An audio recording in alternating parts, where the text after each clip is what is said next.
Family of 3 plus 1 by Relevant. They follow the same neat routine every day. The boy wakes up to the sound of that unpleasant alarm at 6 a.m. every morning, Monday through Friday. I listen carefully to the seats rustling above me as he tosses, turns, shifts in his bed, struggling to force himself awake. On the occasion that he falls back asleep in the safe warm embrace of his bedding, face nuzzled sweetly against his puffy down pillow, his mother will come in. Now, his mother often wakes up at 5 in the morning, a beautiful time when the light of the morning sun is still waking with the rest of Earth's creatures. I can move more freely at this time, though risky as it may be. I watch her arise.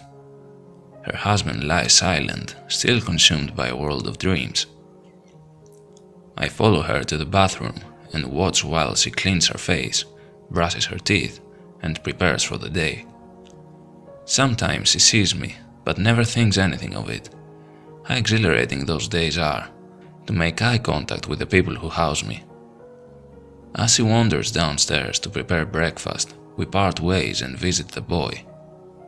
As I mentioned earlier, on occasion he will sleep in, much like today. I stretched out and relaxed, awaiting the mother's arrival. It was always pleasant to be in the company of my family. She arrived on schedule. With breakfast ready, she wouldn't be letting him sleep any longer. I have watched this week after week, and in my humble opinion, it is this behavior that makes a child feel he can sleep as he pleases. This routine is what gives me strength, what gives me confidence. My eyes follow the door as it opens, and I watch her fuzzy slippers step closer. Her skin smells so sweet. For a woman of her age, her soft flesh is so tightly wrapped around her legs. It is all I can do, stay put and not act on instinct. I let the aroma fill my nostrils and allow her voice to dance along my ears.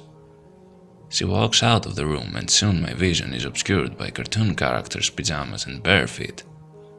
His toes are so small, so delectable, little treats on little feet. I reach out to touch them, my claws leaving the safe haven of darkness that conceals all that go bump in the night. The light burns my flesh as my claws sprout from under the bed. They brush against his clothes, so very close to that youthful perfection. The pain surges through my hand, my arm. It's almost more than I can handle. I reach forward to grab his ankle, and he steps away. I pulled my hand back under the bed, nursing the burns, but the thrill of the hand filled me with glee. I'm so proud of how good she is to him, and how much he is growing into a little man. I faint into the shadows and vanish from his room. The father was still asleep. It's 7 a.m. now. The bus should be arriving for the little one soon, and how I will miss him. I contemplate following him to school, but risks outweigh the reward. Exciting as the thought is, to be left stranded in a schoolyard, even though I would be blessed with tender morsels left and right, I may not make it home. Last thing I would want is to leave my home unguarded, to come back and find it claimed by another. No, I must defend my home, defend my people, till their bitter end. From their closet I watched the father sleep. The door was left cracked, opened this morning. He disgusts me. He's by no means a pleasant person. His flesh is coated in filth, and only does he bathe when forced by the wife. I find myself all too often eagerly awaiting his departure to work. Ever since he changed his schedule to a later shift, I have found my routine has been shattered. Oh, how I miss the days that he would be out of the door before his wife rose, so that I would have her all to myself.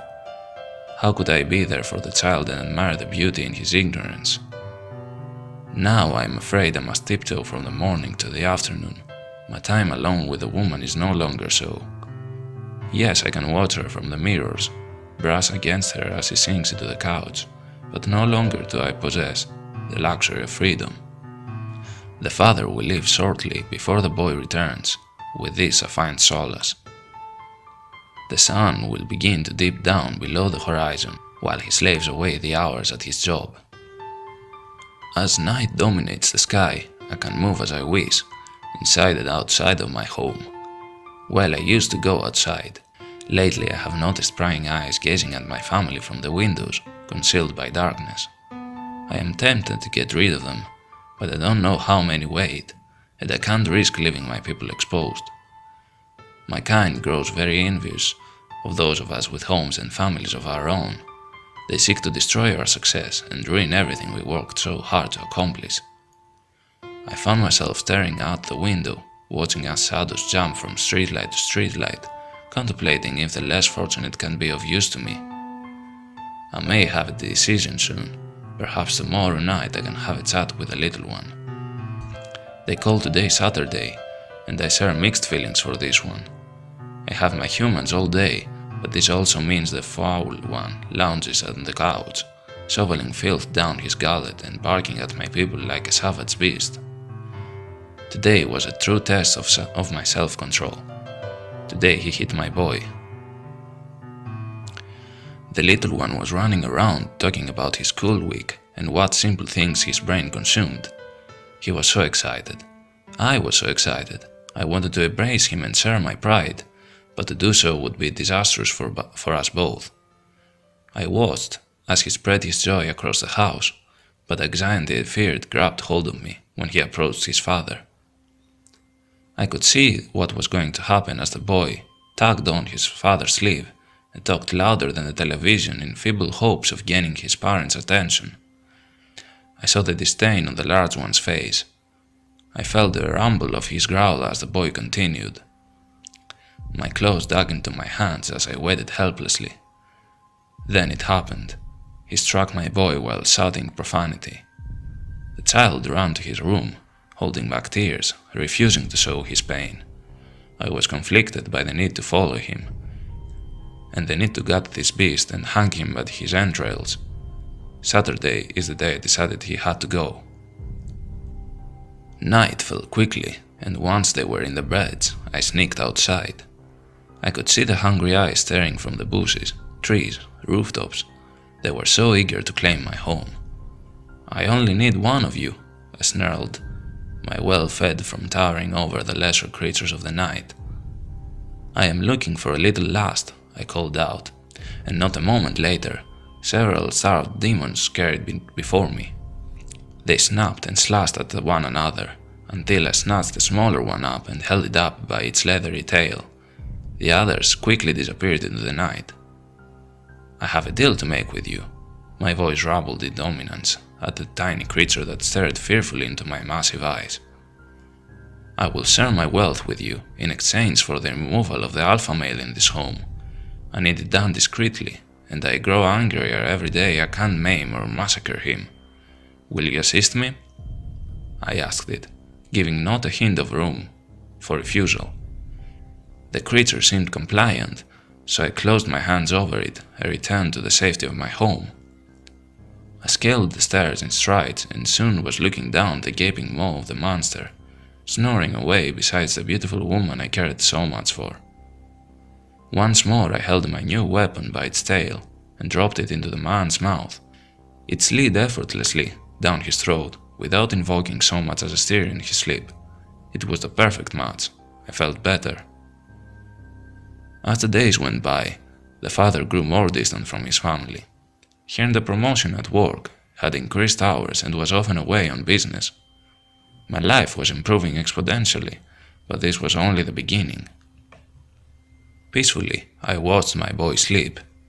I wanted to move in closer, but if I did, he wouldn't be the same. As I lost myself in happy thoughts, they were interrupted by shouting in the parents' room. The father came home intoxicated tonight. This isn't a strange occurrence, but he slipped up. The father was supposed to be on a business trip this weekend. Not only was he home a day early, but there was lipstick on his neck.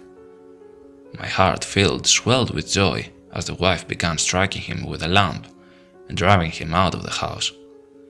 She found the strength to get rid of the dead weight, and I was so proud of her for that. We were finally all going to be one big happy family. My family has been going well, but things have changed. They seem complacent. They seem content with their lives and generally happy. I want to be happy for them, but I feel strange. When the father was around, I was so upset, so disturbed, but I was powerful and a force to be reckoned with. The mother has taken to new habits. She admits when she is wrong. She replaces punishment with a teachable moment. She has become so humble. If they are so happy, why can't I be? I feel so weak. I feel sick and I think I have been losing weight. I hadn't thought about what I was doing, and now I'm going to die for it. They will never know I existed. They will not miss me, and I will rot away in the shadows. I only hope the boy can fight off the demons that will nest and make this their home. He will have to forgive his father or invite in wrath.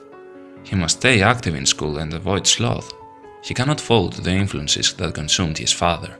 I hope that the mother will stay strong as well and look out for him. When last took their father, she didn't have to deal with the abuse any longer. She could move on and be content.